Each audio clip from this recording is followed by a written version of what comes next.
আসসালামু আলাইকুম। Gen cooking and ভ্লগের আজকের পর্বটি দেখার জন্য আমন্ত্রণ রইল। আশা করছি কাছে দূরে সবাই অনেক বেশি ভালো আছেন। শীতকালীন সবজি ভাজি এভাবে করলে অনেক বেশি স্বাদ হবে। আজকে এই ভাজিতে থাকছে পাতাকপি, সিম এবং চিংড়ি মাছ। দুর্দান্ত স্বাদের এই ভাজিটি দেখতে হলে সাথে থাকতে হবে শেষ পর্যন্ত। আর ভিডিওটা দেখার শুরুতে অবশ্যই একটা লাইক দিয়ে দিবেন এবং সাবস্ক্রাইব করে সাথে থাকবেন। তো আমি চিকন করে কেটে নিয়েছি সিম এবং পাতাকপিটাকে ভালোভাবে কেটে ধুয়ে পরিষ্কার করে নিয়েছি। চিংড়ি মাছের মাথা লেজ ফেলে ভালোভাবে কেটে ধুয়ে পরিষ্কার করে নিয়েছি। ছোট চিংড়ি নিয়ে নিলাম এবং পেঁয়াজ কুচি আর কাঁচামরিচ কুচি নিয়ে নিলাম। প্যানে পর্যাপ্ত পরিমাণে তেল দিয়েছি। 1 টেবিল চামচ পরিমাণ তেল দিয়ে 1/4 চামচ পরিমাণ আস্ত জিরে এবং সামান্য পরিমাণ কালি জিরে দিয়ে দিলাম। কিছুটা সময় নেড়ে নিয়ে তারপর পেঁয়াজ কুচি এবং কাঁচামরিচ কুচিটাও দিয়ে দেব। তো এভাবে করে সবজি ভাজি করলে শীতকালীন পাতাকপিটা খেতে অনেক বেশি ভালো লাগে। রুটি, পরোটা কিংবা গরম ভাতের সাথে অনেক বেশি ভালো লাগবে।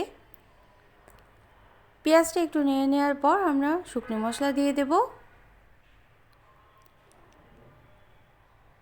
তো পরিমাণ মতো শুকনো মশলা আধা চা চামচ করে হলুদের গুঁড়ো, জিরে গুঁড়ো এবং ধনে গুঁড়ো আর শুকনো মরিচের গুঁড়ো দিয়ে দিয়েছিলাম।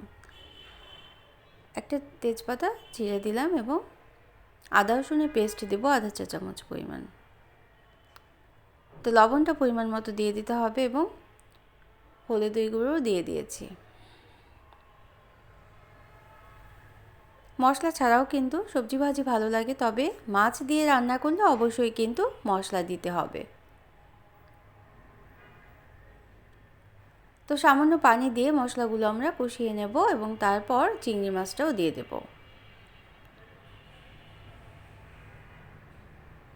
তো এই মশলা কষানোর পানির মধ্যেই কিন্তু চিংড়ি মাছটা আমার কষানো হয়ে যাবে। খুব কম সময়ের মধ্যেই কিন্তু এই রান্নাটা করে নেওয়া যায়, এই ভাজিটা।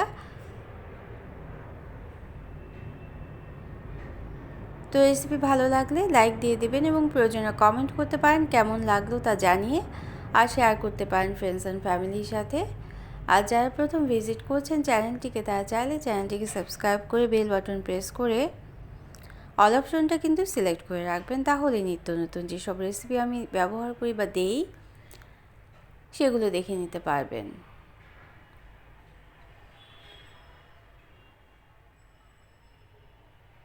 তো মশলা কষানোর পানির সাথে সাথেই আমরা মশলাগুলো দিয়ে দিয়ে কষিয়ে নেব।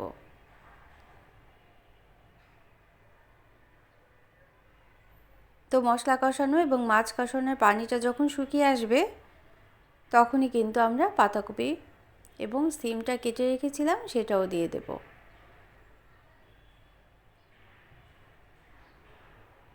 তো পাতাকপি এবং সিমটা দিয়ে অন্যান্য সবজিও কিন্তু ব্যবহার করতে পারেন। ঢেকে রেখে দেব। কোনো পানি দেওয়ার কিন্তু দরকার নেই, সবজিতে কিন্তু এমনিতেই অনেক পানি ওঠে, এই পানিতেই সিদ্ধ হয়ে যাবে। আর পাতাকপি রান্না হতে কিন্তু খুব কম সময় লাগে, সিমটা রান্না হতেও খুব কম সময় লাগে। সিমটা একটু বেশি সময় লাগে, এজন্য সিমটা আমি একটু চিকন করে কেটে নিয়েছি। তো এইভাবে পাতাকপি, সিম দিয়ে চিংড়ি মাছ খেতে কে কে পছন্দ করেন সেটাও কিন্তু জানাতে পারেন। তো 10 মিনিট ঢেকে রাখার পর সিম এবং পাতাকপিটা কিন্তু খুব সুন্দর সিদ্ধ হয়ে গিয়েছে। এখন আমরা ঢাকনা খুলে যে পানিটা ছিল নেড়ে নেড়ে সে পানিটা শুকিয়ে নেব। আর এভাবেই কিন্তু আমাদের এই পাতাকপি ভাজিটা করা শেষ হয়ে যাবে, অর্থাৎ কোনো পানি কিন্তু আমরা দেইনি। আর যেই পানিটা উঠেছে সেই পানিটা কিন্তু অবশ্যই শুকিয়ে নিতে হবে, তাহলেই কিন্তু এই মজাদার ভাজিটা করতে পারবেন। পানি পানি থাকলে কিন্তু ভাজিটা খেতে অনেক বেশি ভালো লাগবে না, এই বিষয়টা কিন্তু খেয়াল করতেই হবে। এই পর্যায়ে আমি ধনেপাতা কুচি দিয়ে দেব। শীতের সবজির সাথে ধনেপাতা না দিলে কিন্তু একেবারেই ভালো লাগে না। ধনেপাতা কুচি দিয়েও আমি কিছুক্ষণ নেড়ে নেব।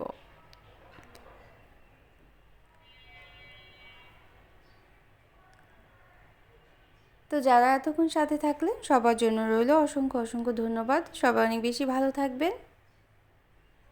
দেখেন পানিটা কিন্তু অনেকটাই শুকিয়ে আসছে, এখনই কিন্তু আমরা নেড়ে নামিয়ে নিতে পারি। আর ফেসবুক থেকে দেখলে অবশ্যই কিন্তু পেজটাকে ফলো করে রাখতে পারেন।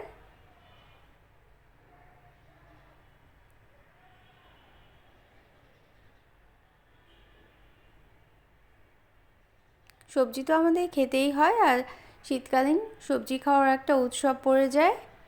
এই সময় সবজি খেতে অনেক বেশি ভালো লাগে। আমি পরিবেশন করে নিচ্ছি।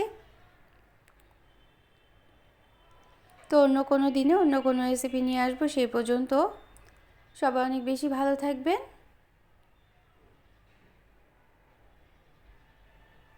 Thanks for watching. আল্লাহ হাফেজ। আসসালামু আলাইকুম।